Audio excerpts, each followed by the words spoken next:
बात हो रही क्रिकेट के हवाले से जो बांग्लादेश में कुछ मसले मसाइल चल रहे हैं। मीनवाइल जनाब, भारत का जो गैर मुनासिब रवैया सामने आया है और वो हमने देखा है कि किस तरह से पाकिस्तान क्रिकेट टीम के साथ वो मसले थे ही थे, लेकिन जिन ओवरसीज प्लेयर्स के साथ पाकिस्तान का कोई बैकग्राउंड है, स्पेशली अगर यूएसए की टीम की बात की जाए, क्योंकि यूएसए की टीम टोटली डिपेंडेंट कर रही है ओवरसीज प्लेयर्स पर, वो उनकी तरफ से खेल रहे हैं, जिसमें पाकिस्तानी प्लेयर्स भी, पाकिस्तानी बैकग्राउंड रखने वाले प्लेयर्स भी हैं।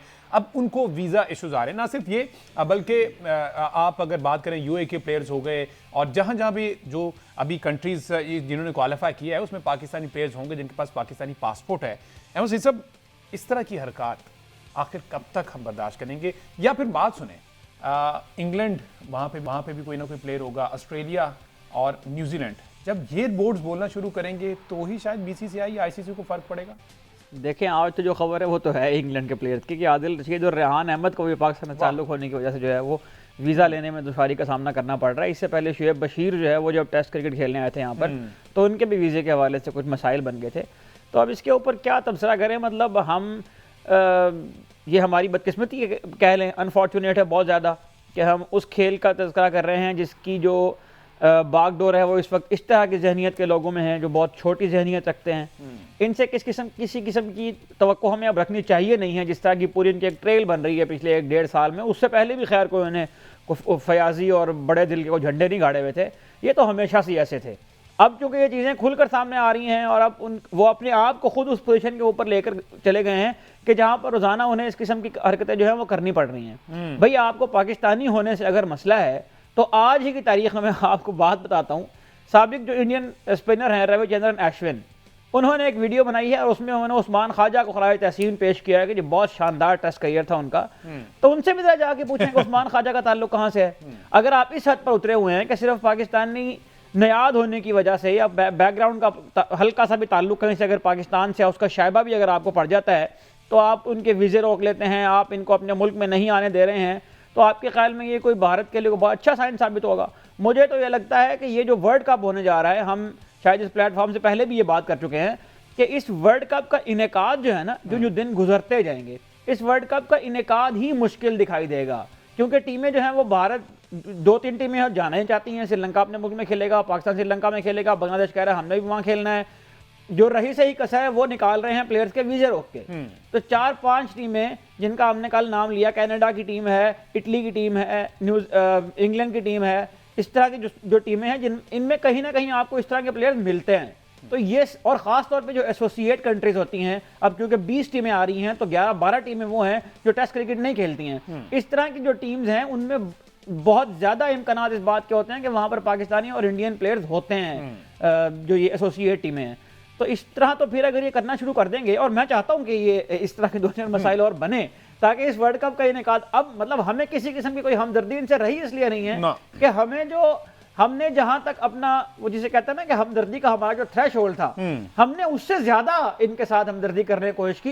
इसलिए नहीं कि हमें उनके साथ कोई हमदर्दी थी, हमें इस खेल में दिलचस्पी है, हम इस खेल को बचाना चाहते हैं, हम चाहते हैं कि सेहतमंद माहौल के अंदर ये खेल तरक्की करे। लेकिन अनफॉर्चुनेटली इस खेल की बागडोर उन लोगों के हाथ में है कि जिनका, मैं तो कहूंगा कि ज़हनी तवाज़ुन शायद खराब हो गया है, या शायद उनकी अक्लों के ऊपर ऐसे पर्दे पड़े हैं कि उन्हें ये बात समझ में नहीं आ रही कि इस तरह की हरकतें करने से खुद उनको नुकसान होगा।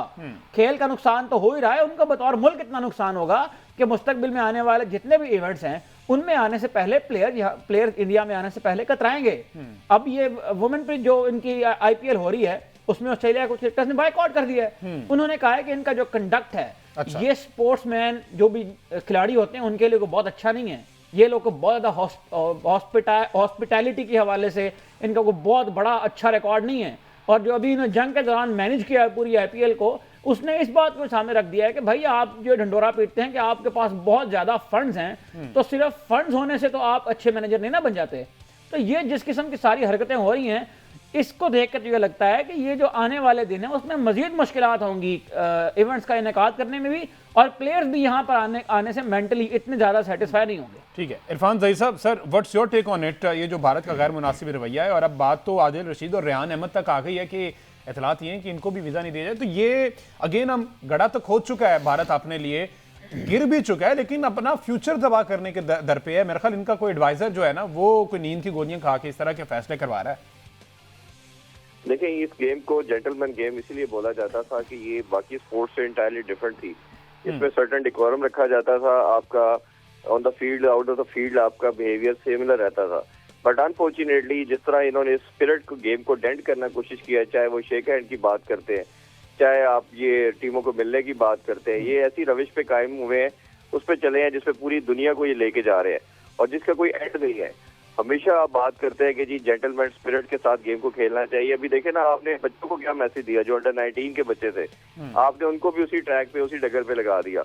तो अब ये इवेंचुअली जिस तरह आपने पहले पाकिस्तान का बाइकआउट किया, आप चैंपियन ट्रॉफी नहीं खेलने आए, फिर आपने शेक हैंड नहीं किया, फिर आप वो पोस्ट मैच प्रेजेंटेशन आपको याद होगी, सूर्य कुमार यादव साहब पूरा भाषण दे रहे थे पाकिस्तानी और दुनिया की नेशन को।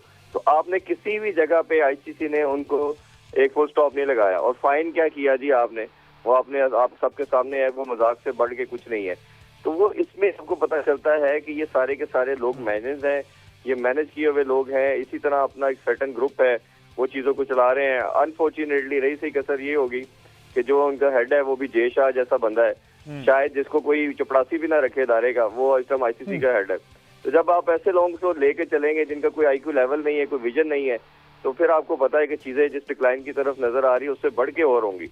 तो हमें पाकिस्तान ने जो स्टैंड लिया, हमें मुझे लगता है कि पाकिस्तान को एक चीज थोड़ा अर्ली करना चाहिए था। इसको डिप्लोमेटिक पॉइंट ऑफ व्यू से दूसरे बोर्ड के साथ एंगेजमेंट बनानी चाहिए थी। ये आपने थोड़ा लेट किया था चैंपियन ट्रॉफी में भी, और अभी आपने थोड़ा सा टाइमली कर लिया एशिया कप के अंदर, और आपने एशिया कप कंडक्ट करवाने में कामयाब हो गए। क्योंकि पाकिस्तान की पूरी इनकी कोशिश थी कि एशिया कप, क्योंकि मोहसिन नकवी साहब प्रेसिडेंट है, ना हो, बट वो पाकिस्तान ने बड़ा अच्छा इंटरवेंशन किया, तमाम बोर्ड से बात की और एग्री करके मीटिंग कंडक्ट करवाई, और इवेंचुअली आपने देखा कि एशिया कप तो हो गया, लेकिन वो शेक हैंड की कहानी इधर तक आके खत्म हुई कि उन्होंने फिर ट्रॉफी रिसीव नहीं की। तो अब ये पाकिस्तान को अभी भी ये चाहिए कि बांग्लादेश को भी खासतौर पर इसमें चाहिए कि बोर्ड मीटिंग कॉल करे, उनके पास ये राइट है, टेस्ट प्लेइंग नेशन है। टेस्ट प्लेइंग नेशन जब आके बोर्ड मीटिंग में बात करेंगे तो आई एम प्रीटी श्योर कि आपके साथ ये सीना कंट्रीज हैं, इसमें आपका ऑस्ट्रेलिया भी आएगा, साउथ अफ्रीका भी आएगा, इंग्लैंड आएगा, न्यूजीलैंड, ये बात करेंगे। ये हो नहीं सकता कि ये जो 4-5 बोर्ड है ये जब बात करेंगे तो भारत को अपने घुटने ना टेकने पड़े, ये बिल्कुल पॉसिबल नहीं है। तो पाकिस्तान को अब यही करने की जरूरत है कि डिप्लोमेटिक पॉइंट ऑफ व्यू से इन चीजों को लेके चले। बांग्लादेश ऑलरेडी आपके साथ आके खड़ा हो चुका है, श्रीलंका भी समहाउ आपके साथ खड़ा होगा। एक सिर्फ अफगानिस्तान को भारत अपने साथ खड़ा करके कुछ भी कामयाबी हासिल नहीं कर सकता। ठीक है, तो पाकिस्तान का जो रवैया है वो बिल्कुल ठीक है, लेकिन थोड़ा सा प्रोएक्टिव होने की जरूरत है। चाहे आप सीईओ लेवल के ऊपर बात करें, चाहे चेयरमैन मोहसिन नकवी साहब की बात करें, इन किसी न किसी को इस टाइम आपके इन्वॉल्व होना पड़ेगा अगर आपने इस गेम को बचाना है। बिल्कुल ठीक हो गया, पॉइंट आ गया। जिस ट्रैक पे ये इरफान भी मुझे ब्रेक लेना है, ब्रेक के लिए कहा जा रहा है, ब्रेक से आते डिस्कशन जो है वो कंटिन्यू करते हैं।